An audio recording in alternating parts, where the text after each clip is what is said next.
You're listening at Crooked Creek Falls in Albert County, New Brunswick. Everything you hear around my voice was recorded there, beside the water, just as it fell. There is nothing you need to do now. The creek will carry this hour.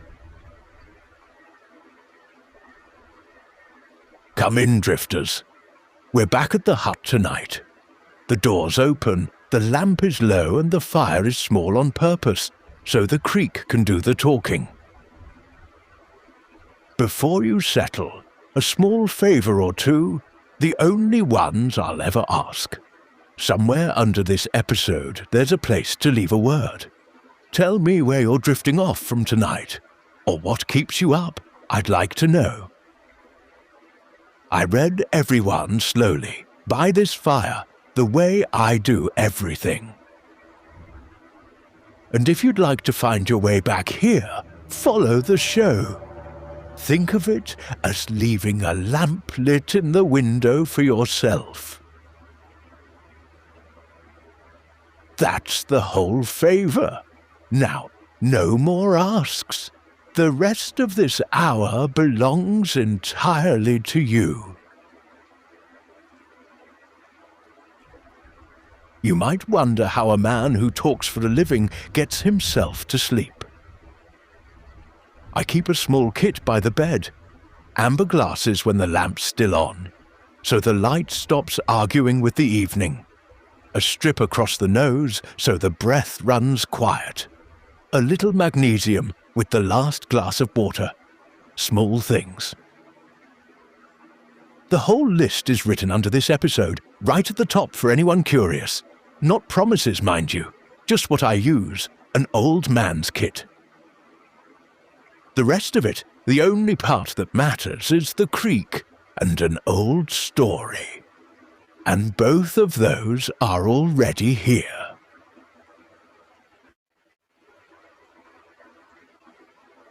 Now the hands.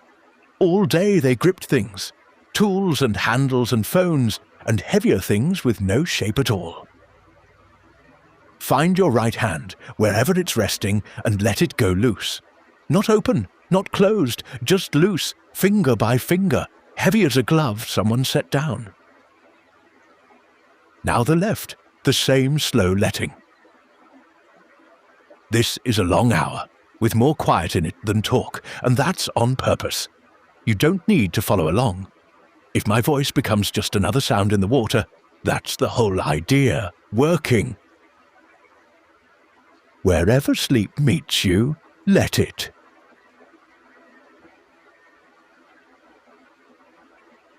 Tonight, I'm going to tell you a whole life, but I'm going to tell it the strange way, through its nights. Most lives get told by their days, the work, the titles, the doings, but a life is half nights, and the nights are where a person actually meets themselves. This life belongs to Seneca, the most worried Stoic who ever lived, and the most honest about it, which is why he's the one to trust on tonight's subject. And the subject is storms, the kind that never arrive, the 3 on the morning kind. It's a good story for a dark hut. Everyone in it has been at rest for 2,000 years. Nothing in it can go wrong anymore.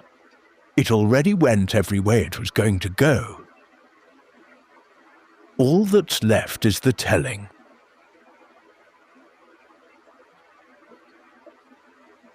First, the courtroom, because you know it, and he knew it, and it hasn't changed in 2,000 years. The light goes out, the day goes quiet, and somewhere in the house of the mind, a court comes to session. The night court. It only holds night sessions. It tries tomorrow's conversation before tomorrow arrives. It reads the bill before the bill is written. It takes one small cloud from the afternoon and grows it, hour by hour, into weather. And it has no opposing counsel. That's the trick of the hour. In daylight, every fear gets cross-examined by the ordinary evidence of your life. At night, the evidence has gone home, and the fear testifies alone, uninterrupted in its best suit. And the body can't tell rehearsal from arrival. The heart speeds for an imagined storm exactly as for a real one. You lie in a dry, warm bed, getting rained on by nothing. That's the complaint. The whole life you're about to hear is the medicine.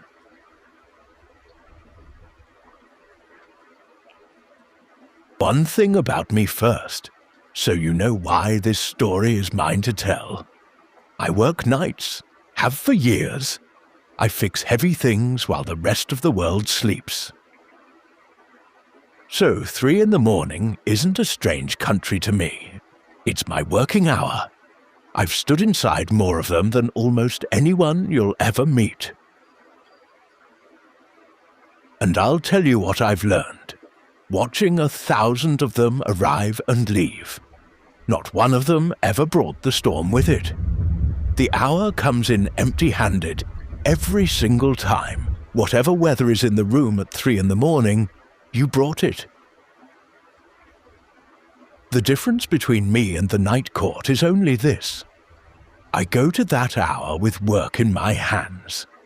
It goes with nothing, so it invents some. Give the hour nothing to build, and it will build weather. That's all insomnia has ever been. Now, the boy.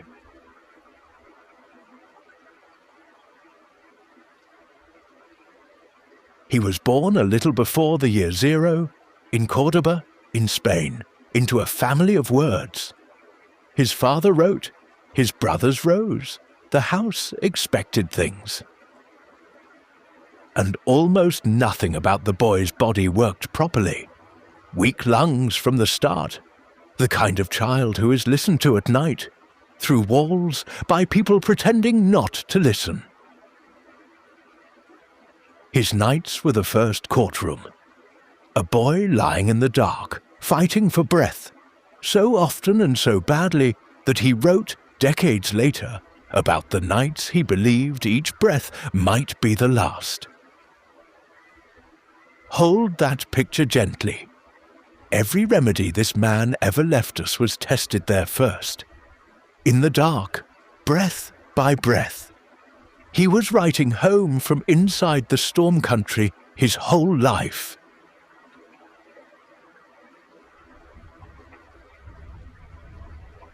And somewhere in those boyhood nights, he made the first discovery. The one everything else grew from. He noticed there were 2 kinds of suffering in the bed with him.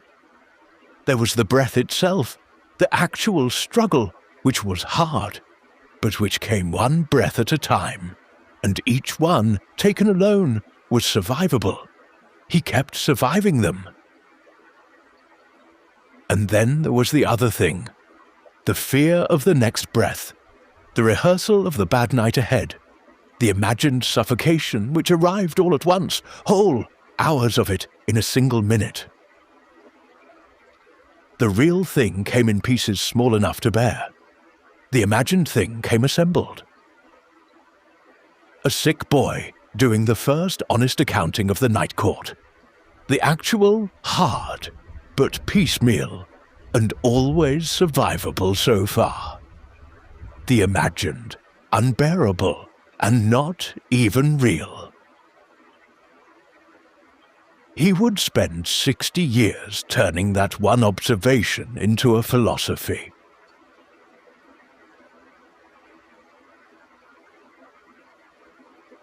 The lungs got so bad they sent him away. To Egypt, to an aunt who loved him. To warm, dry air, for years, most of a decade, just breathing. If any years were built for the night court, it was those. A young man from an ambitious family, parked at the edge of the world, imagining the life back in Rome running without him. Too late, too sick, left behind. And instead, The record says he got better. Slowly, in actual days. He read everything. He studied the strange country. And he watched the Nile. A river that ran itself, that flooded when it flooded and fell when it fell, consulted no one, and fed a whole civilization by simply doing what was actual, on schedule, forever. You can learn a lot lying beside water that has never once imagined anything. You're doing it right now. The years the court called wasted were the years that built him. Imagination never forecasts that, either.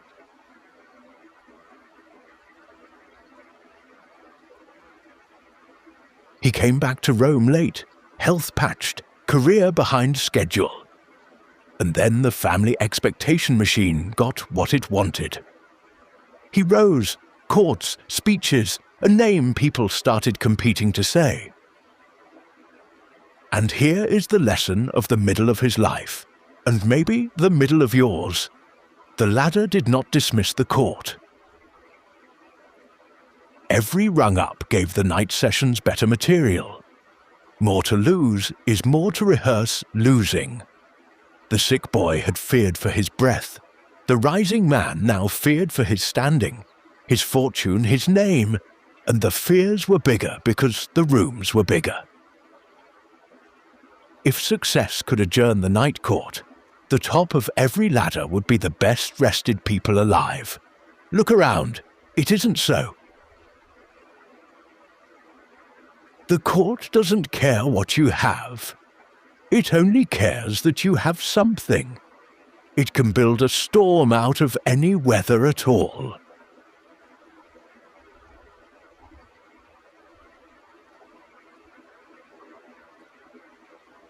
Then came the Emperor Caligula, and the story I love best from these years, because it's the whole teaching wearing a joke's clothes. Caligula was jealous of Seneca's way with words, dangerously jealous, the kind that ended men in those days.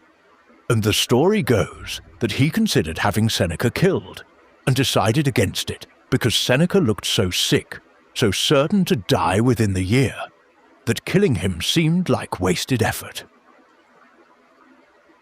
Spared for looking doomed. He outlived that emperor by more than 20 years. Sit with the arithmetic of that. The most powerful man alive looked at Seneca and forecast his death inside a year, and missed by 2 decades. Even the professionals overestimate the storm. Even with all the information at the top of the world, the forecast of doom was wrong by a whole life. The night court has worse information and less light. Its record is not better.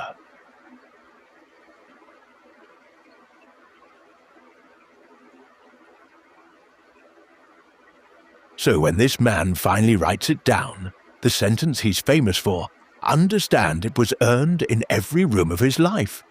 The sick bed, the exile of Egypt, the ladder, the mad emperor's shadow. Late in his life, in a letter to a younger friend named Lucilius, he set it down plain. There are more things likely to frighten us than there are to crush us. We suffer more often in imagination than in reality. Read it slowly, the way the Creek would say it. More things frighten than crush. The frightening and the crushing are 2 different populations, and the first is enormously larger. He wasn't saying the fears are foolish. He was counting. Frightening things, a crowd. Crushing things, a handful. The arithmetic is the comfort. You don't have to argue with a single fear tonight. You only have to remember which population it almost certainly belongs to. Look back at a year of your own midnight storms and count the landfalls. The mind is a forecaster with a terrible record, and every night we believe it anyway.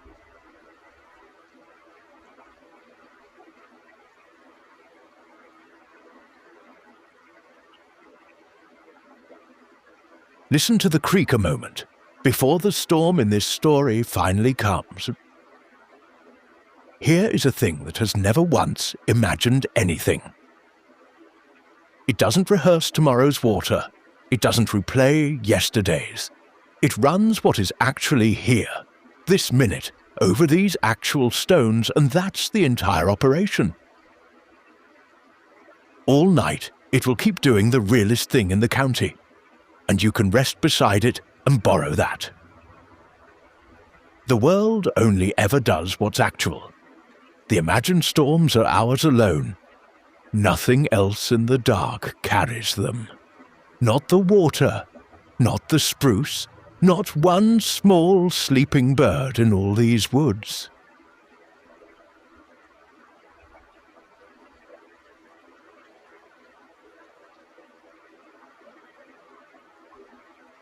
Now the storm, because one did come for him. A real one, the kind the court had rehearsed his whole life.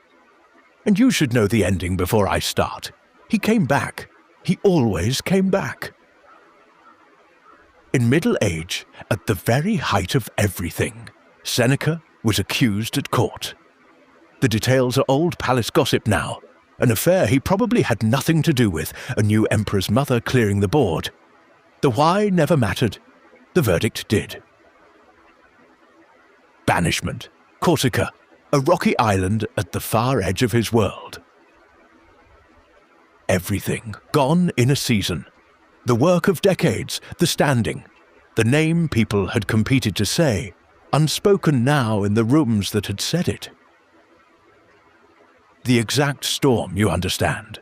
The precise one the night court had been trying him with since the ladder began. Ruin, exile, the loss of everything. He had suffered it 100 times in rehearsal. And now he would finally get to compare the two.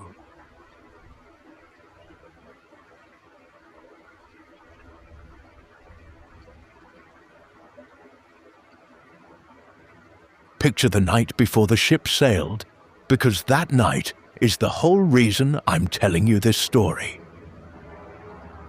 If any man ever had material for the court's longest session, it was Seneca on that night. Every fear confirmed, every rehearsal apparently vindicated. The island ahead of him, which Romans described the way we describe the far side of the moon. The court must have sat until dawn. This is the end of use, the end of mattering, a rock and silence forever. Hold that forecast in one hand. Now let me tell you what the island was actually like.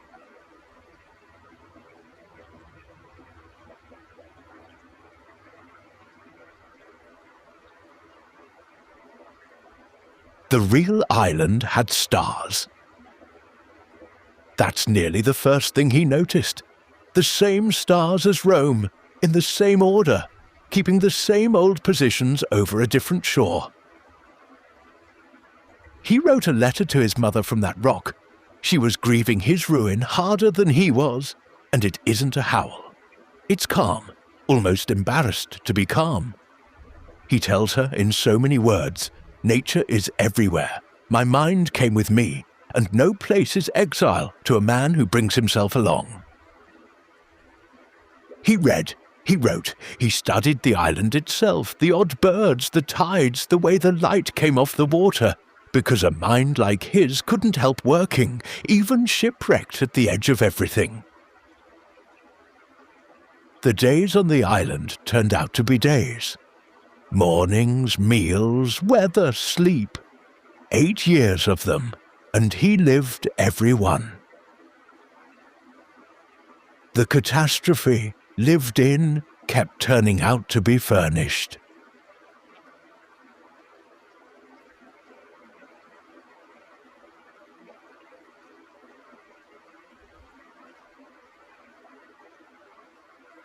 Set the two islands side by side now, the way he finally could.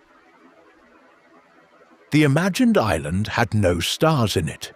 No meals, no mornings, no letters, no birds, no light, off the water. The imagined island was made of one material only, which is loss, because loss is the only material the night court stocks. The real island was made of everything. It had all its furniture. It even had boredom in it, and boredom, drifters, is a luxury no imagined catastrophe has ever included. That is the difference you can carry out of this whole life story. The one the sick boy first spotted and the exile confirmed.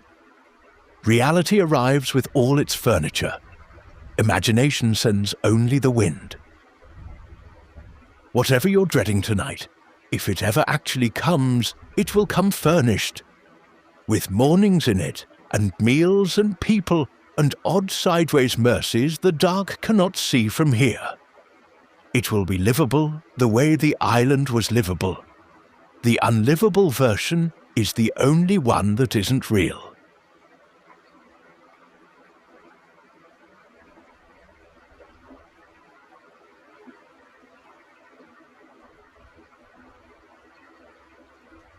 And then, the ending the court had never once drafted. They called him back. Recalled to Rome after 8 years, raised higher than he'd ever stood, handed the education of a boy who would be emperor. The door the night court had ruled forever shut simply opened. That's the other verdict imagination never delivers. It can build any disaster down to the last nail. It cannot build the rescue, the reprieve, the recall, the door. Those it never once forecasts, and life is full of them. Think back on your own worst forecasts, the ones that did make landfall. Nearly every one of them, somewhere in the wreckage, had a door in it that you walked through into something you'd never have found otherwise. The night court has never once mentioned the doors. It isn't in the door business. The future doesn't just hold more storms than arrive drifters. It holds more doors than the dark can see.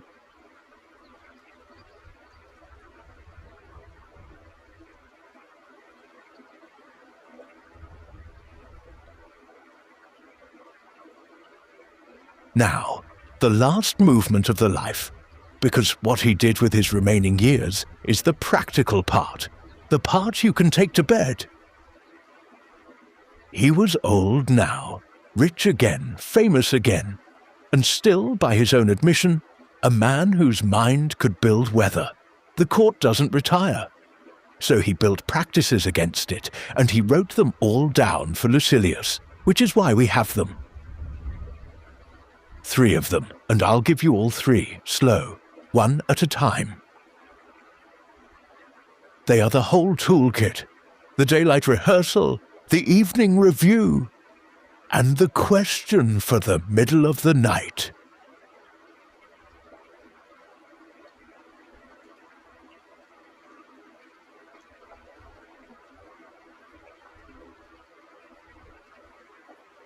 The first, he rehearsed in daylight, on purpose, so the night wouldn't rehearse for him. A few days here and there, he'd live poor, deliberately. The plainest food, the roughest cloak, the hard bed, the very ruin the court kept promising him, worn like a costume in the sun awake. And he'd walk around inside it and ask one question.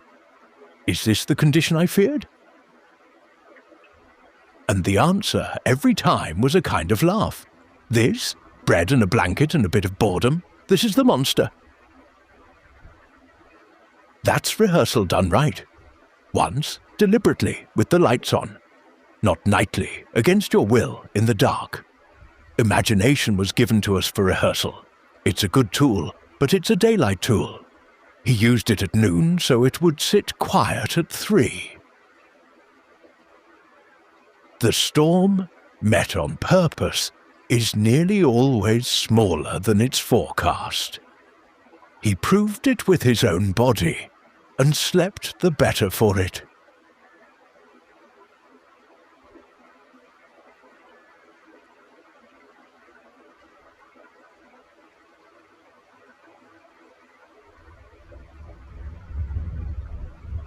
The second, the evening review, and we've spoken of it in this hut before, because it's the most natural sleep practice in all of Stoicism.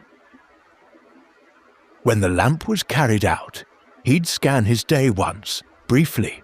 What did I do well? Where did I fall short? And then, the part people forget, he forgave himself and slept. He said his sleep after that was deep and free. Notice what the habit really is. It's a closing ritual.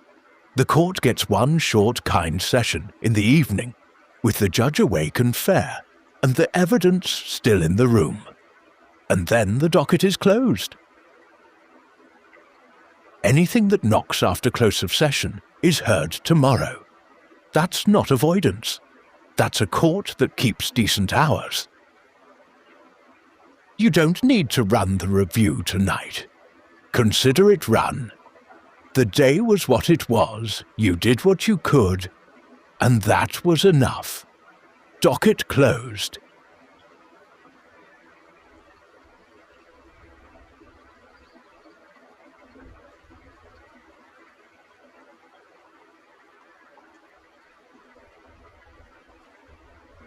And the third, the smallest and the one you'll use most, the question for the middle of the night. When the court convenes anyway, and some nights it will, he had one question to put to whatever was on trial. Not, is it likely? Not, is it survivable? Simpler. Is it here? Whatever you're carrying right now, hold it up to this room and ask it, is it in the room? The dreaded conversation. Listen, the room is quiet, it isn't here. It's a rehearsal and the shop is closed. Set it down. The thing that might happen with the money, the work, the body, might is not a thing in the room. The room holds a bed, a breath, the sound of water. Set it down. Anything you can't touch from where you're lying isn't tonight's. It's a forecast, noted, filed down.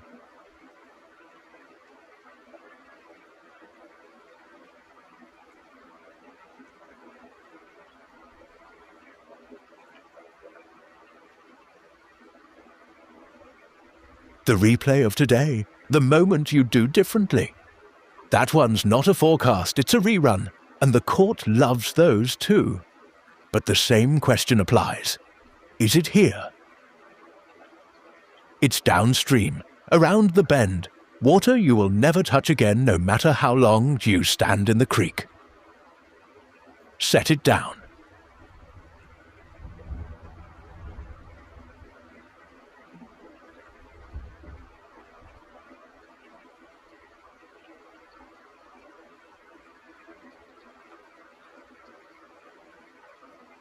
And the people you love, because the night builds storms for them too. Imagined harms, imagined calls, the mind trying to stand guard over the whole county at once. Here is the actual. Somewhere tonight they are lying down, under the same dark, held up by the same world that is holding you. That's what is. Your worrying has never once stood guard over anyone. Your love does that, and love doesn't need you awake to keep working. Hold them gently, the way the hand holds a lamp, and let the watch end.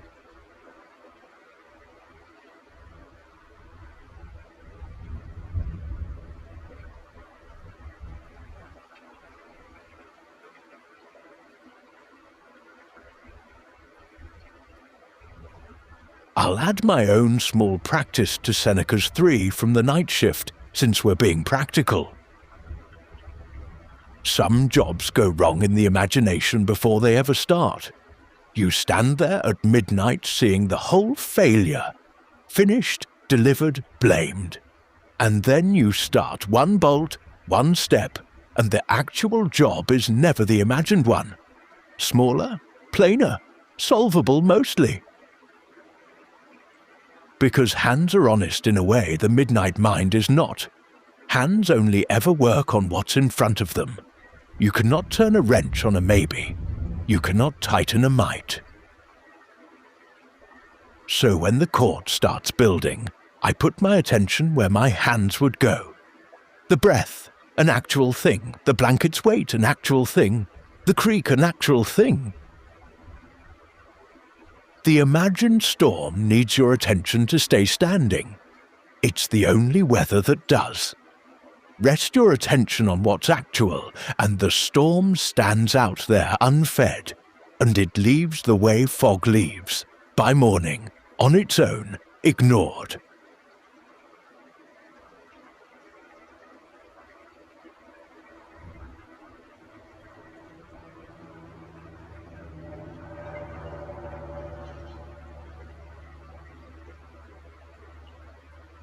We know a thing or two about forecasts around here, out on this coast. Half the storms they name for us turn at sea. You've watched it your whole life. The warnings come, the wind maps glow, and then the morning arrives grey and ordinary, and the bay just gets on with its tides. Nobody boards up the windows for every forecast. You'd never take them down. The night court is a forecaster too, the worst one on the coast. It has named 1,000 storms for you. Count the landfalls, 2 maybe, 3, in a whole life of nightly warnings. Any forecaster with that record would have been walked out of the station years ago. And yet this one still gets the midnight airtime. Hear its warnings the way you hear a long-range forecast. Noted, filed. Then look out the actual window, where the actual night is doing what it's actually doing, which is listen, a creak.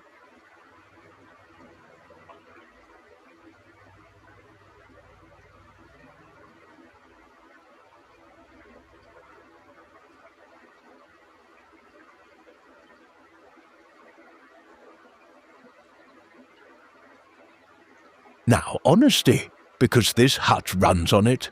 Some storms do come. You've had a few, real ones that made landfall in your actual life. Seneca had his, more than most men. Everyone lying awake tonight has weathered something the forecasts got right. So here is the truest thing I know about those, from his life and from yours. When the real ones came, you met them in the real hours, with your real hands, and you're here. Every actual storm, met on arrival, survived on arrival. And not 1 minute of the surviving ever happened in advance. The rehearsals contributed nothing. Notice what else is true. Not one storm in your life arrived wearing the costume the night court fitted for it. The real trouble always came sideways, unforecast, and you handled it anyway. The rehearsals weren't even rehearsing the right play. They never are. You'll meet the next real one, the way Seneca met the island, on the day, furnished, with the same reason you'll wake up with tomorrow.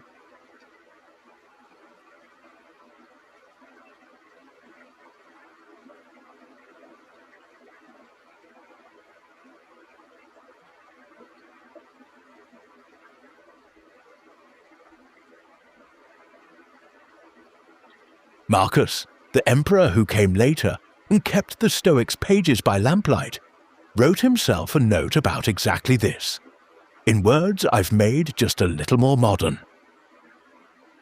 Do not let the future disturb you. You will meet it, if you must, with the same reason you use on the present. The same reason. That's the quiet promise in it. The you that meets tomorrow is not this tired midnight you. It's the morning one, fed and lit and standing, the one with hands. Tomorrow is that person's shift, and they've never missed one yet.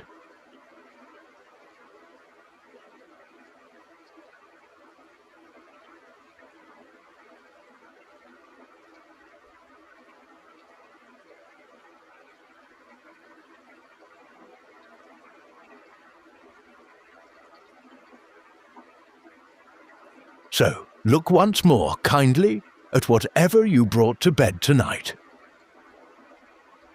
It's made of wind. No stones, no stars, no furniture. The creek outside this window is more real than it is, and the creek isn't worried. You've heard the whole life now. The boy learned the real thing comes in survivable pieces. The exile learned the catastrophe comes furnished. The old man learned to give the court decent hours and one honest question. Is it here? It isn't. Nothing is in the room but rest.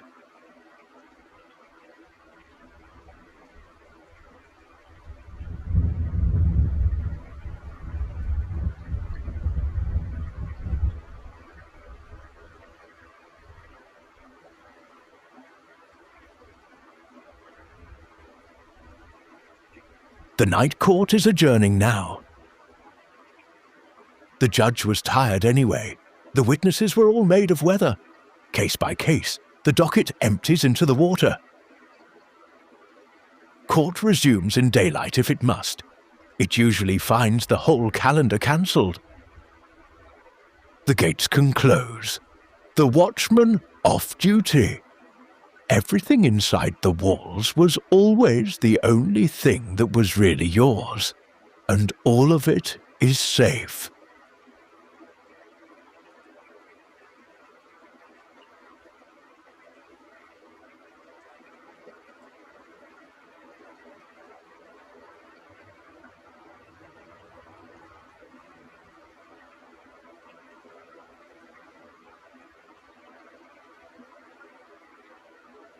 Some things are yours, most things are not. The storm was never yours. It was the night's, and the night is carrying it off. The shelter, that's yours. It always was. Stay in it.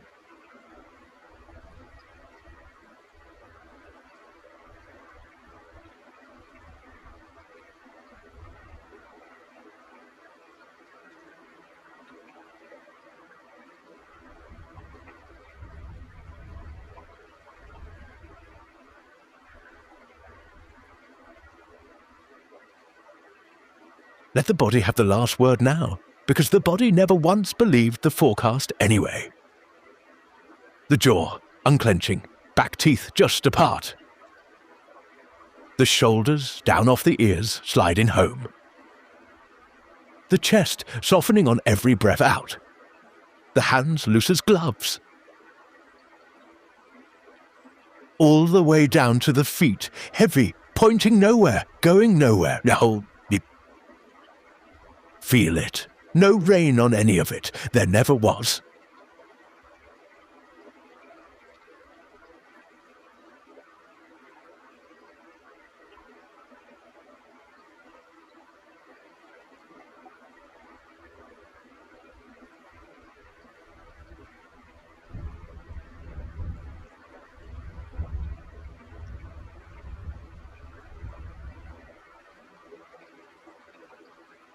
Breathe in through the nose, easy. And a long, unhurried way out. Longer than the way in, like the creek going over the last smooth stone. No counting, no keeping. If it drifts, let it drift. One breath at a time, the way the boy learned it. Each one taken alone, entirely survivable. Each one taken alone, enough.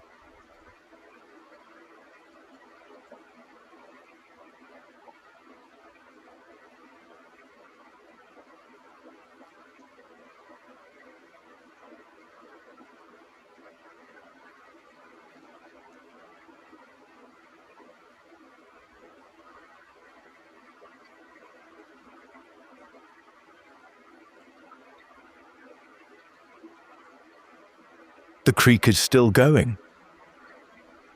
It hasn't imagined a single thing all night. It won't start now. It will run until morning. The same low, real sound, whether you're awake to hear it or long gone into sleep. Let it be the last thing still working. Everything else can stop.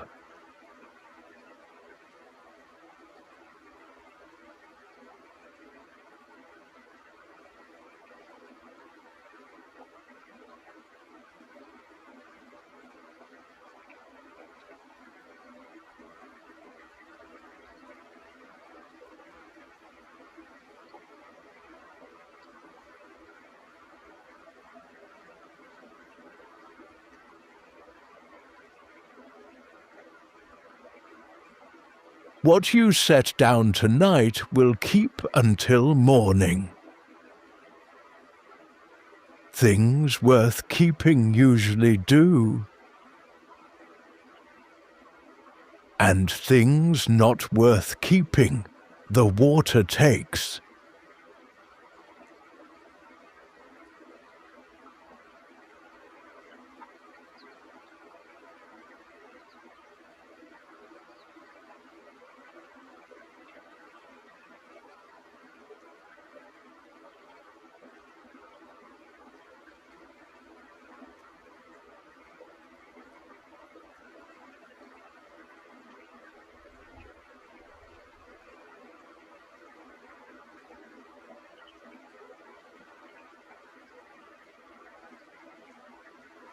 Tomorrow will arrive the way it always does. Not all at once. 1 hour at a time, handed to a rested person in daylight. It has never come any other way. It doesn't know how.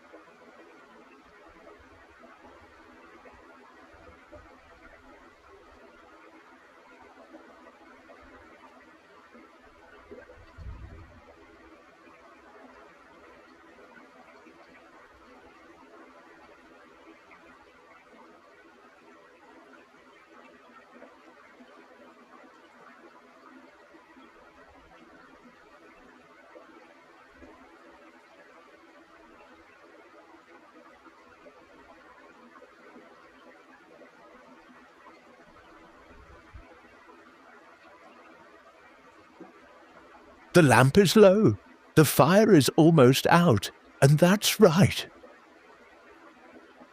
The dark outside the window is just dark, county dark, creek dark, the oldest, safest kind. Nothing in it is coming.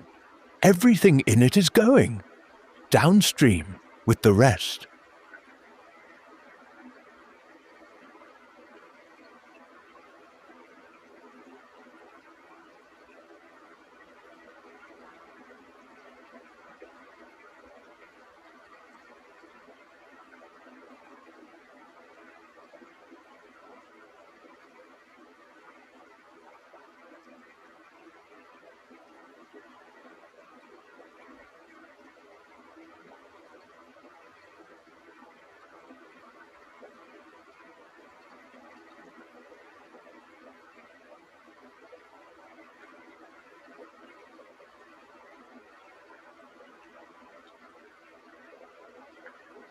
If a thought knocks late, let it knock. The arriving was never yours, only the answering. And the answering tonight is the old man's question, asked once, gently. Is it here? It isn't, not tonight.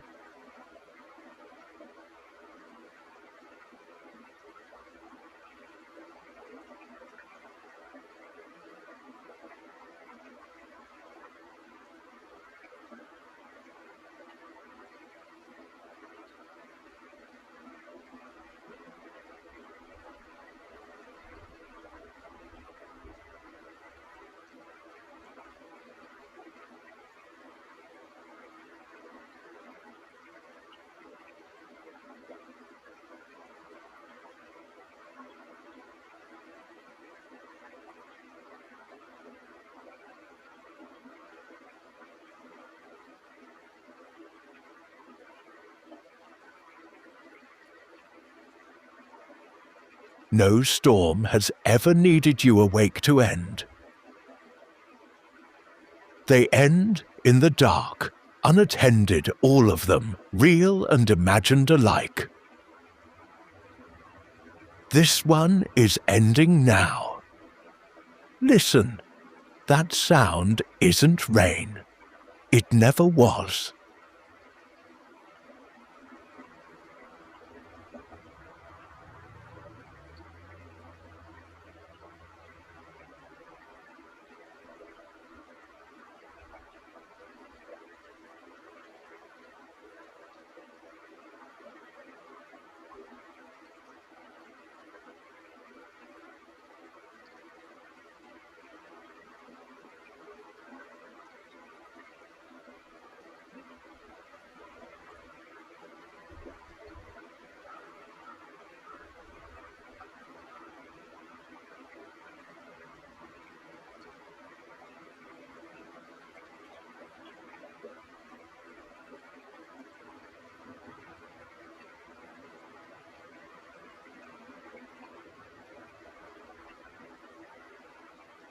More things frighten than crush, drifters. You were frightened maybe today. You were not crushed. Here you are, warm, breathing, beside the water. That's the whole score, tonight and most nights.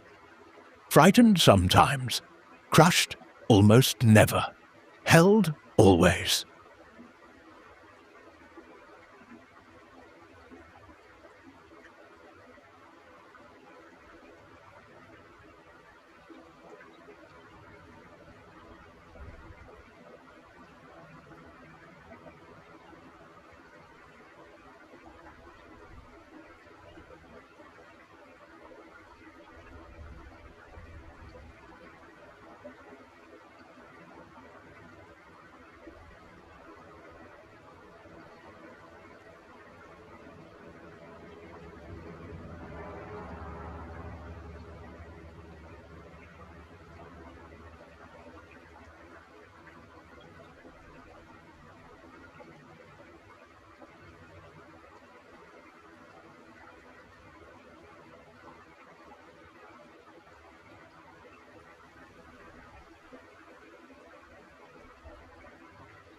Somewhere out past the dark, the imagined island is closing down for good.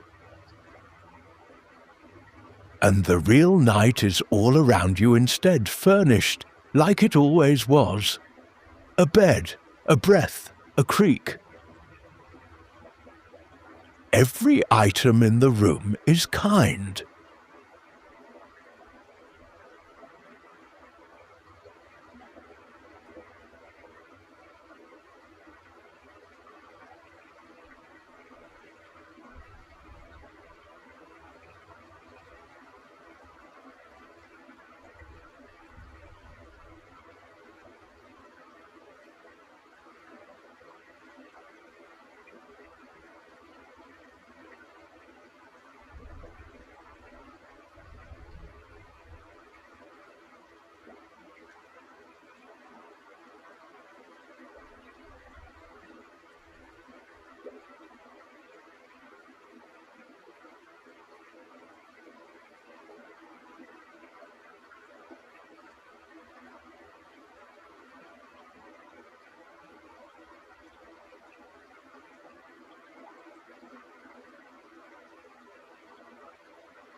The hut will stand all night. It stood through real weather. It doesn't even notice the imagined kind. The door stays open. The lamp stays lit in the window, low and patient. For you, for whoever's still on the road, for every drifter finding their way back.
hands loose, breath long, nothing to hold, nothing coming.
Only this hour, only this breath, only the creek telling the truth all night. Enough.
You don't need to follow these words anymore. The storm never came. It was never going to. The water knows the way down. So do you. Good night, drifters.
hands loose,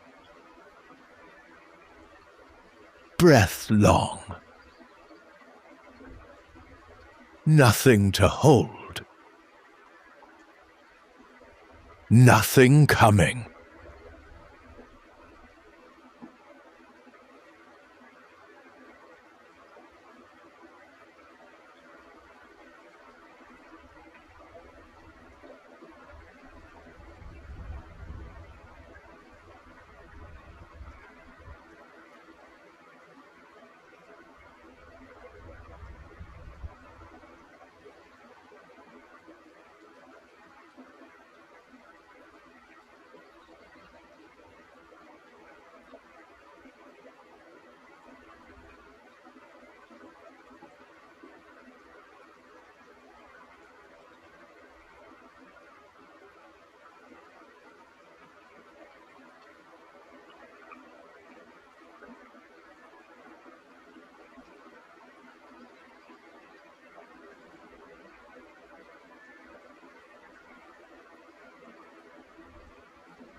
Only this hour,